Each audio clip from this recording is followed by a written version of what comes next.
Every year, EGX is a treat because it's not just a place where you get to go to play the biggest and the best AAA games, it's also a place where you get to go and see what people are doing in an inventive way on the smaller indie side of games.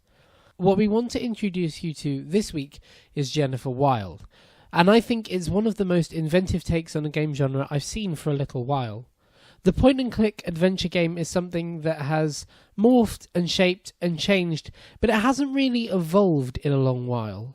Jennifer Wilde, I really do think, is an evolution of it, even though it's kind of taking the point-and-click adventure back to basics. It's a much more traditional 2D point-and-click affair, but its authentic dialogue options, stunning art design, and the unique take on the story make it something that I genuinely want to play, despite usually not being too enamoured with a traditional point-and-click adventure.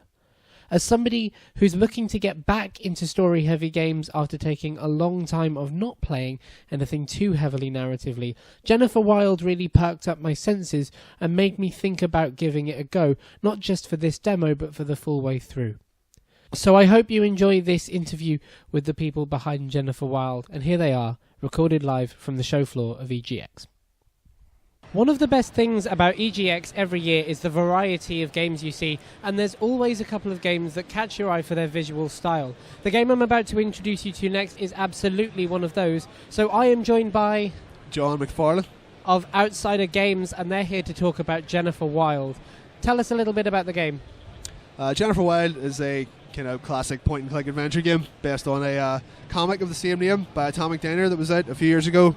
So you're kind of looking for clues and environments and getting these little comic panels through dialogue, and it's a very rich story, which it transferred very well from a comic to a game because it's so unusual. And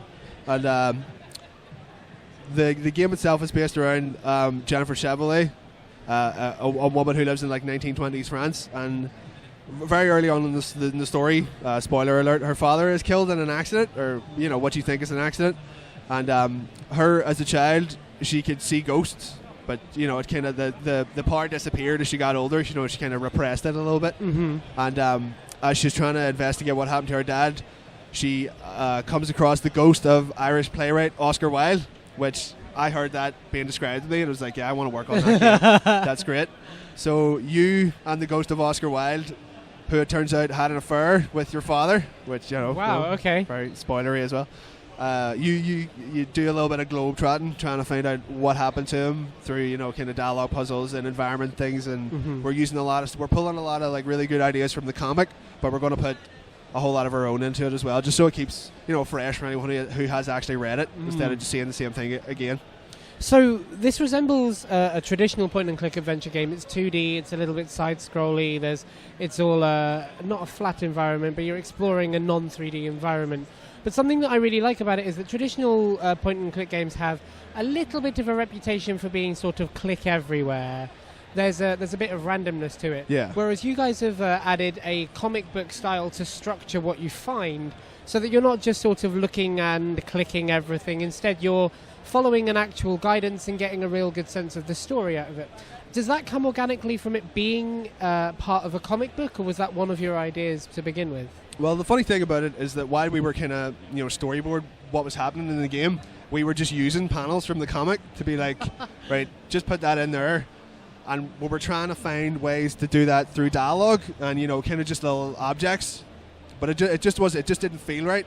Right. So we kept the comic, we kept like the little comic panels as placeholders, and then we were just like, why don't we just make that the inventory instead? So instead of talking to one like random NPC and getting like a shovel or a lantern, and you're like, I don't know what I have to do with this, you talk to like people who within the situation who you would want to talk to, like you talk to cops on the road, or you talk to your friends in your room, and you get stuff from them that forms your own little comic story, which you can put together, instead of just, like you said, randomly clicking about the environment and finding, what you need hidden on top of a lamppost or something like that. It's all we think it's all very straightforward in a way that makes sense. So, Oscar Wilde, a very well-known playwright, probably the best-known playwright in a video game at EGX, I would say. You can probably take that award home. Do you ever feel a sense of responsibility for doing right by that reputation of him? Well, I think the book handled it very, delicately in a nice way, and I think as being like an Irish dev team, we have a bit of, fondness for, like his stories, but even this game, like, kind of calls into play, like, kind of sexuality and stuff. Like, there are some adult themes in it. It's not, kind of very, like, all sunshine and rainbows. Like, there was a lot of controversy, like, at the time about him being gay, and he's involved with, like, one of the characters in the game, or, he was at one stage. But it was written in such, like, a respectful and like a very knowledgeable way that we think we've captured, like, his kind of quirkiness, but also a lot of the personality. I think made him like such a great writer and like such a like well-respected person at the time. Yeah. So you're working with the original writer of the comic, is that correct? Yes. So is it difficult to capture that feel from the comic? Because you said to me earlier that writing for a comic and writing for a video game are very different things, of course. So is it difficult to maintain that feel and really do right by the source material? Well, it's writing for a comic and writing for a game are different in ways that, you can have expositional text in a comic that just says, like, these people are not here, or this happened off screen, or, know, things that happened before. So you have to be a little bit more direct with what you're showing on screen, but even the text is... The text and the dialogue that's in the game is very important, but it's not... there's not loads of it, which there could be. Like, you could try to over-explain everything, but I think we find a nice balance between describing what's happening on screen, letting the visuals show enough, but also giving you enough like kind of rich dialogue that it pays to pay attention to what they're saying on screen instead of just like randomly clicking through buttons and waiting until you can go around the environment again. Like you should be listening to what people are saying to you. Something I really appreciated was that there's dialogue options in the game as well, so you have the option to say one of the many things and they'll give you different chances to explore things. And I really liked that each one of the options I seemed to have were things I could think of saying.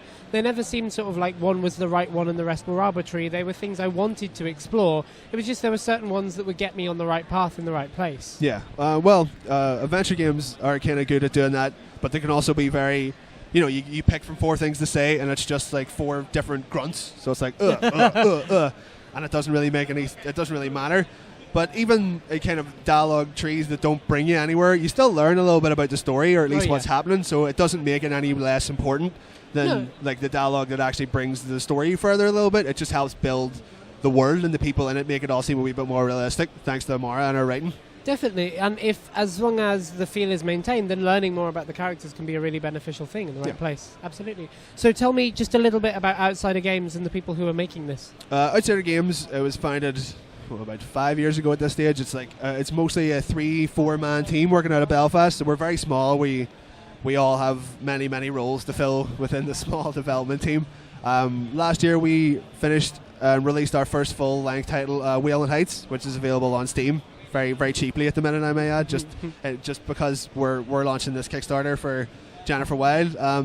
It was met with like real critical acclaim, like very good Metacritic score. Like all the reviews were very nice from people who were nice enough to pick it up, and we took what we learned from that game, kind of refined things that made it enjoyable, and then we're making like kind of a smaller, more streamlined, story-driven version of that game. Right. Okay. So this is really the next step in what your studio can do. Yeah. Awesome. Well, when can we expect Jennifer Wilde, or is that dependent on the Kickstarter at this point? We have a portion of the game completed already. I'd say maybe like the first act or so, but we just wanted to get enough development time to kind of give the rest of it the amount of like love and respect that we think that the game deserves. So the Kickstarter is running for about the next 3.5 weeks at the time of recording. So it's been doing very well so far, but I think even if we don't get it, we will be tightening up and then releasing what we've got done so far, because we think people would like it, like regardless of whether it's 9 hours or an hour and a half or whatever, just for a smaller little experience. And having played a bit of it today, I'm really impressed. So I say go for it. So if people wanted to find out more about it, where should they look? We are very active on Twitter at Outsider Games. That's fine. It has a page on the Kickstarter website, just Kickstarter Jennifer Wilde. Talk to any of us on Twitter and we'll get back. Check out outsidergames.com. There's information there as well. Awesome. There you go. If you want more information about the game, those are the places to look. Thank you very much for joining us. Thank you very much for having me. Cheers. Bye. Bye. That, ladies and gentlemen, was Jennifer Wilde, our second of this month's EGX Indie Views from EGX 2017. Thank you very much for joining us. It's a pleasure, as always, to have these wonderful developers on the show. Next week, we're joined by a group of people who you may remember from a previous episode of Games Up Podcast. Thanks very much for joining us. If you liked what you heard here, feel free to like and subscribe to the show so that we can make sure you don't miss anything that we publish, and so that we know that we're doing stuff that you like, so that we can do it a little bit more often. That would be really nice. Thanks. See you later.